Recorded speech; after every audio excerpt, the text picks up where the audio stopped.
Hello, out here building a California king sized, not really a bed frame, more of a bed platform.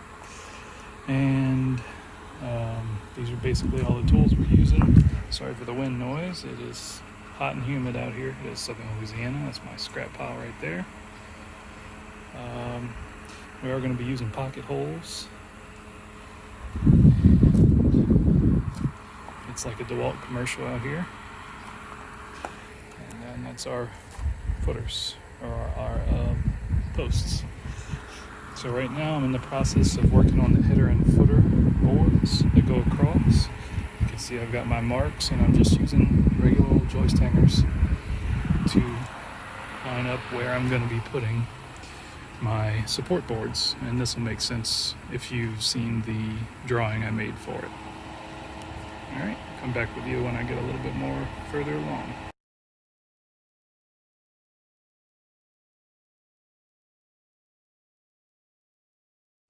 Little detail I forgot to leave out, we are using 1/2-inch plywood for the platform. As it is a Sleep Number mattress, it needs to have a good box spring support for the air pockets that it's using for the mattress portion. So quick tip about these joist hangers, you can see right there that I have offset the area where the support boards are going by 1/2 inch.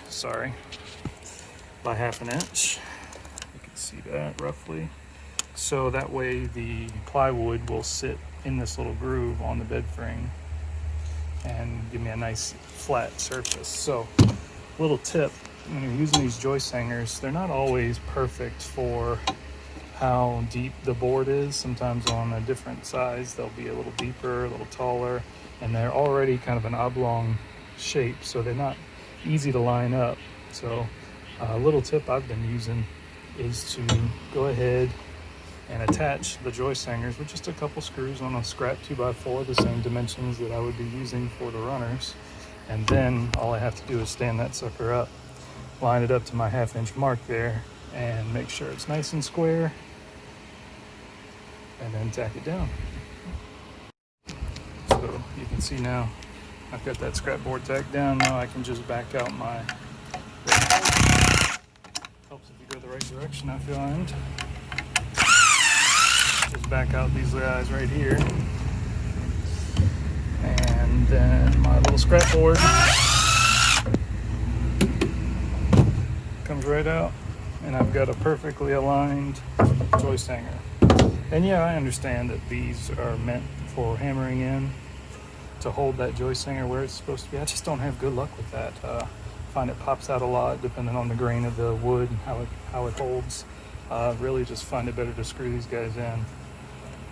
Or if you have some maybe roofing nails or something like that where the metal's not going to conflict, you can use those. But I'm out here in the rain under my canopy, and I've got screws right now, so that's what I'm using.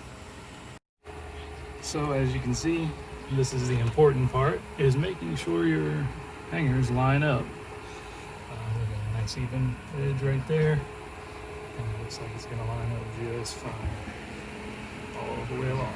And this is, again, for a California king size mattress. And the important part is to notate what goes where. Now, these things are mirrored, but it's important for you and your thought process to mark what thing goes where. So this is not the human resources board, this is the header right board, and that's the footer right board. So while we're going along and starting to assemble, we know where things go. In assembling your California king size platform bed, you'll need 4 2x6s, 5 2x4s, and 1 4x4. For my platform, I wanted an 8-inch clearance underneath for storage, and therefore I made my posts 14 inches tall. And then for my runner boards along the sidewall here, those are 2x6s, those are 77 inches a piece. And then I will have these 2x4s here layered on top, approximately there, with a 1/2 inch overlap for my platform, which is the 1/2 inch plywood. That'll go in that groove right there. So you need two 77-inch 2x4s, three 81-inch 2x4s, and two 65-inch 2x6s for your header and footboards. And that's what your scrap pile should look like. And I made all these cuts with just a circular saw, a good square, a tape measure, and that's it. Coming along the next step here, we're about to set up for our two side boards. Of course, I don't know the official name for this. I'm not a furniture builder, although technically I am right now. So you can see my little marks going along right there. That's a 1/2 inch from the top. Again, we want that piece of plywood to be inset on our marks, so it doesn't have to be attached. It can just kind of free float right there. And I have heard that plywood can be bolted down like that because it doesn't really expand much, but I still want it to be free just to sit in that groove, so it'll be easier to move if we ever have to move it. Okay, so I'm gonna run a line of glue along there, and then I'm gonna lay my joining 2x4, 77-inch 2x4 on that line. And just a quick note on the line, when I set it, get my tape measure out. Yeah, it's sacrilege to use a Milwaukee when all of your other tools are DeWalt, but you know how it goes. When you're at Home Depot and you need a tape measure, you just buy one. So you can see my line here, making sure to pull a good tension on this piece, because if you don't pull tension on that top piece, you see how it moves? It'll throw you off. So you'll notice my line is actually past 1/2 inch. And that's because when I line up my board, I want my line to disappear. So that's kind of the idea there. All right, I'll bring you back once I get it all attached.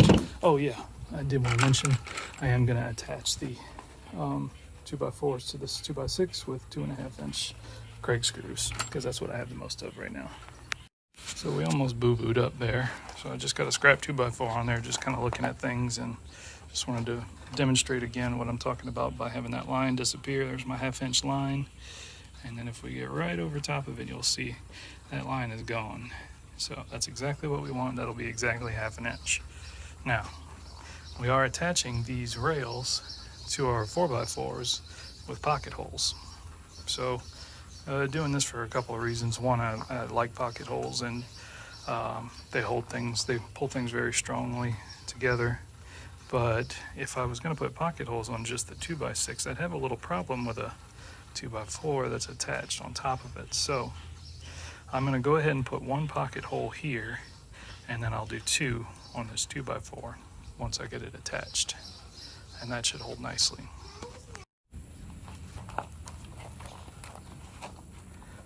Trying to do this one-handed. Here we go.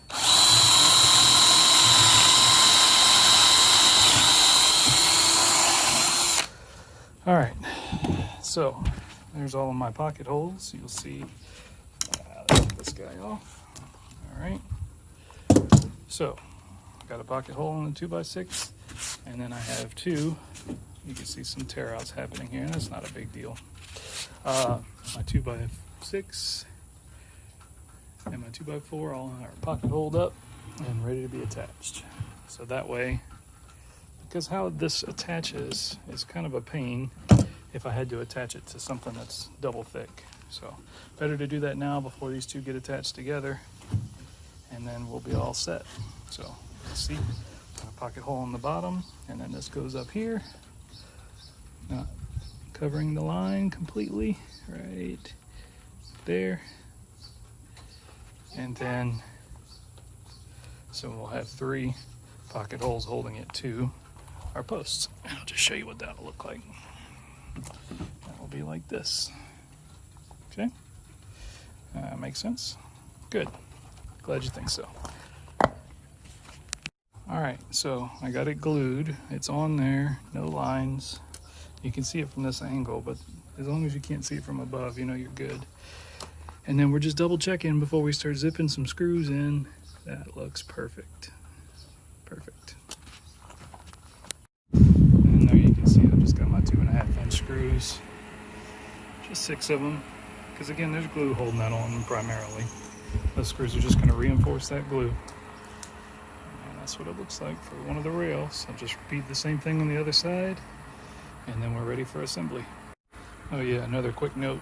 Now is the time to get choosy and think about what's going to be displayed. You see on the end there, I've got a little deformation, a little knottiness, and this side is much cleaner. You do still have some knots. I mean, this is just construction-based lumber, but it's cleaner overall because I can sand this stuff off. So now is the time to think about what's going to be facing out, what's going to look best. Let's see if we can demonstrate. Oh, this is a long board.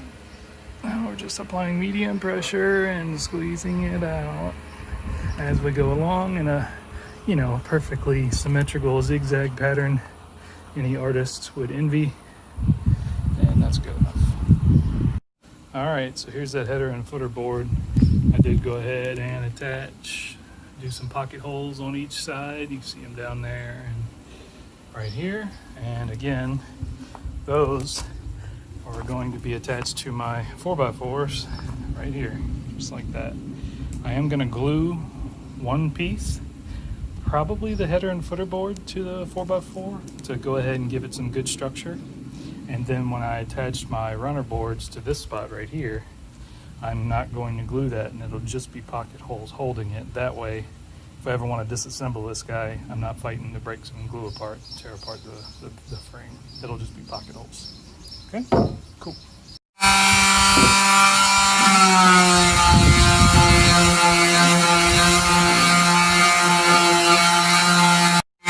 So my lovely assistant is standing in the background, so you can kind of get an idea of how we're going to attach things here. I will be gluing this joint. All right, so things have changed in the truck bed workshop. I did have to get a more flat surface, so I'm already going to be using this 1/2-inch plywood for my platform. Might as well go ahead and use it as a nice level surface. Not level, but flat surface for attaching my 4x4 posts to my 2x6 header and footer boards. So I went ahead and did that. We got glue and screws and a pocket hole system, and it's nice and flat across the top as well. And I'm just going to repeat that process 3 more times to get this all done. As a fair and honest employee and employer, we have a good relationship, and when someone does a really good job, you should really reward them. And I believe in a equal and fair earning and wage for all women. So I'm going to go ahead and give her what she deserves and take what I need and say thank you very much. All right, a little status update. My lovely assistant has completed sanding for me and received numerous generous donations of payment, as previously mentioned. I went ahead and glued and pocket hole screwed in our header and footer boards to our posts, and you can see they're nice and flush across the top. Nice and flush, which is what we want, because that 2x4 is going to sit inside there, and it's going to give us a nice 1/2-inch overlap where our plywood will sit in. You can see my smoothness is showing. However, I left this out nice and long to show you. My videography skills is really quite something to behold. Anyway, these are the runner boards, these 2x4s here. And what I've done is gone ahead, these are 81-inch boards. You can see I marked that on the bottom, so I don't have to remeasure the dang things, but just so we can see, 81 inches. So half of 81 is 40 and a half. And I went ahead and put an X there on all 3 of my support runners. I go through the middle. And what I'm going to do is, since they're only 2x4s, we don't really want, let's just say in total we're about 400 pounds. I don't want 400 pounds laying on 3 2x4s, right? Makes sense. Now it would hold us, but it might bow a little. So to combat that, we're going to use our cutoff 2x4s from when we shorten these or when we shorten some of the others, and we're just going to glue and screw them like so, right across the middle, straight up and down. And what that'll do is that'll be the exact same height as our posts. So what we did is it was a 14-inch post, right? So we cut our supports to 13 and a half, and that way, once we put it flush on there, that'll be exactly 13 and a half, and it'll still give us our nice platform for our plywood.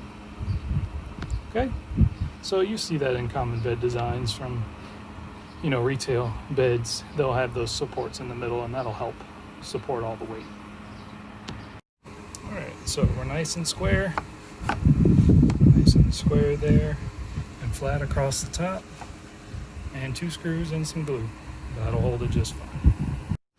A little tip when attaching these, obviously I'm going to go ahead and get some glue in there, and I'm going to use a nice square to see exactly where this thing needs to be, but it's not terribly important that it's perfect as far as where it is on the board, because as long as it's close to center, you're gonna be just fine. So what I wanted to show you is I'm basically using a scrap 2x4 that's the same thickness as my runner board to support this support when I'm gluing. So I'm going to go ahead and attach it there, and I'm double checking up here to make sure we're good and flat across the top. Okay, so that's keeping my board the same height that way, so I know I don't have an issue that way. And then I'm going to use my square. You can see now it's not in square, so I'm just going to turn the wood. And sometimes it's best to use the square itself to turn the wood. And I'll come back when I'm not gimpy with the camera. Alright, just had to use a screw to get some assistance here for getting it nice and square. Now this board is leaving a little something to be desired as far as flatness and squareness, but the closest we can get is about there. You can see the wood is not straight itself, so as long as we're flat across the top, which we are, we're looking good, and we're as close to square as we can get it, which we are, that'll be fine. And there we go. We got our 3 support boards, and those will go into those joist hangers and give us nice, good support. All right, so after much fighting and cursing, and we went ahead and attached the header and footer boards to the runner boards. These guys here. Took a lot of doing, to be frank, but it seems good. It seems relatively square. Obviously, it will be a little bit out of square at first, but there is some flexibility.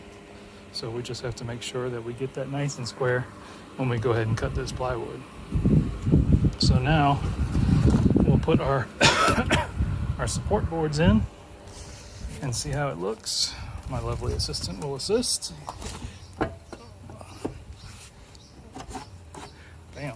So just like that, minus an extension cord getting in the way. Yeah, beautiful. So you get the idea. Very nice. And you can see with a little bit of persuasion, it'll get down all the way to that 1/2 inch mark that we need it to be at. So this is the completed frame before we get to work on the plywood. Just giving you a little walk around on that. Obviously out here on the gravel, we're not going to worry too much about getting it squared up and straight. We'll do that once we get it inside. But we do need to get it square to some degree out here so we can cut that plywood. All right. I'll give you a little bit of a close-up on some things. Some really cool knots in some of these 4x4s. Overall, happy with how it's going so far. Check in a little bit. All right, so my approximate dimensions, remember these are 81 inches across, and I did just double check that because I did misremember.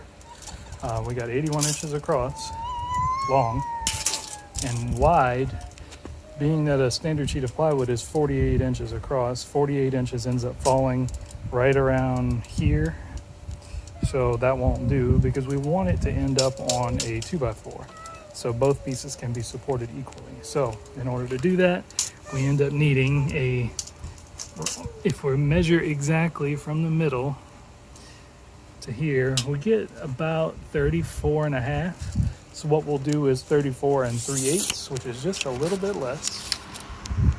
Cheater tape measure, you can see. So instead of going to a half, we'll go to 3/8. That way it'll have a little bit of room to move around and make it easier to fit in there.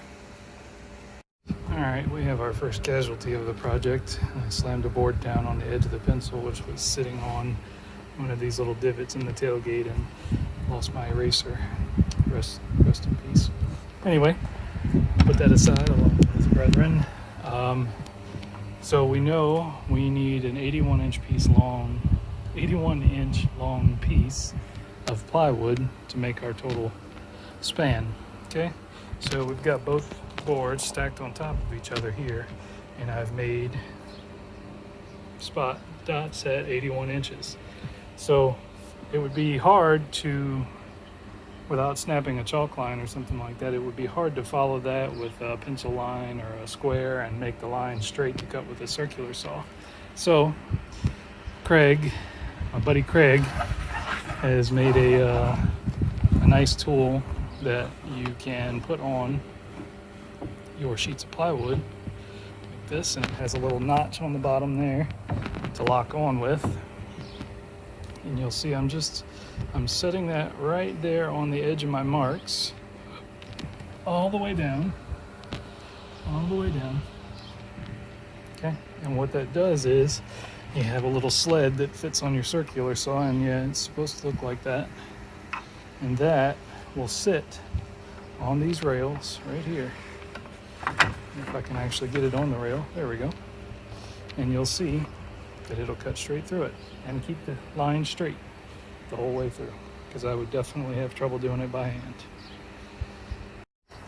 So I'm back after making that cut and becoming a lot more dusty, but you can see, focus up there, where that ends is where the cut begins, and it cut nice and cleanly all the way through. See? Very cool. And for what it's worth, I do own a table saw, but I am way too lazy to walk all this stuff over there and use it. Well, if you're anything like me, I tend to make a lot of mistakes. So I do a lot of test fitting on and off camera, of course. But I went ahead and laid one of the sheets onto our bed frame here. And that's just a full sheet, it's not been cut yet. And you can see she looks great. Everything looks great there. It looks like it's gonna fit just fine. Everything's hunky-dory. I'm really happy with that. Yep. Cool. So, you got to do a test, right? Make sure your design is worthy. So you stand on it, and it feels good. So now I'm going to use the supports of this bed to cut this thing to shape, because I don't want to cut my truck. All right, we're all lined up. I'll be cutting right here to the left. And you can see we're lined up on our marks, and then a mark there, but oh no, the track doesn't reach all the way to the other side. That's not a big deal. Once we make this cut, we'll just slide it on to the other side and cut from the other direction. But make sure you don't leave it flush with the boards and cut your frame like I almost just did. So we just notched it. And yeah, you can use a jigsaw to make it prettier, but in the end, it's going to be underneath the bed. So I did give it a little extra to make it easy fit, and that looks just fine to me. Nice and flush and good. I've got my helper out here checking things out, making sure it's okay. And you can see where we fell on our center runner there. We got plenty of room for the other one to hang right here as well. So that's good. And yeah, it is perfect. That looks nice. All right, last update from the construction site. Got the other board cut. Got some sawdust in my mouth. You can see that instead of cutting it to 34 1/4, we cut it to 34 3/8. And that gives us just enough wiggle room here and there to move things around if necessary. Now, in looking at this and then having my helper test it for me, we've noticed that the plywood's a little bit bumpy and rocky and might be a little noisy when activities happen on the bed. So I'm thinking that once we get it inside and its final location, we'll screw it down. So I'll take the last video inside once it's set up.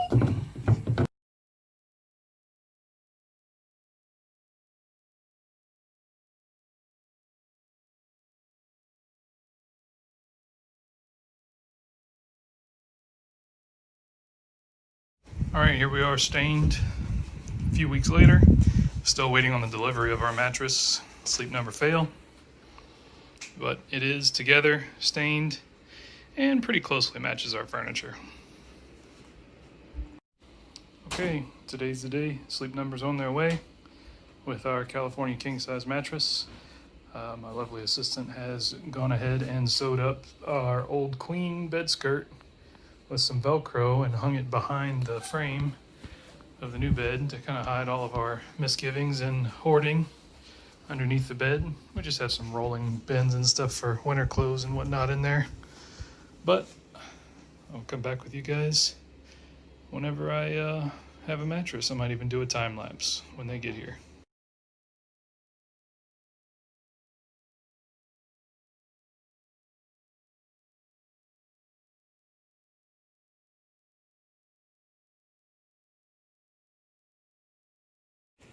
All right, bed is delivered. We don't have a comforter or anything for it yet, but that's what she looks like all said and done. I think next order of business will be some sort of headboard or something for the big old blank wall we have now. Thinking of either some sort of a curtain or a headboard stain to match the bed. We will see, but that's what we have for now. Thanks for watching.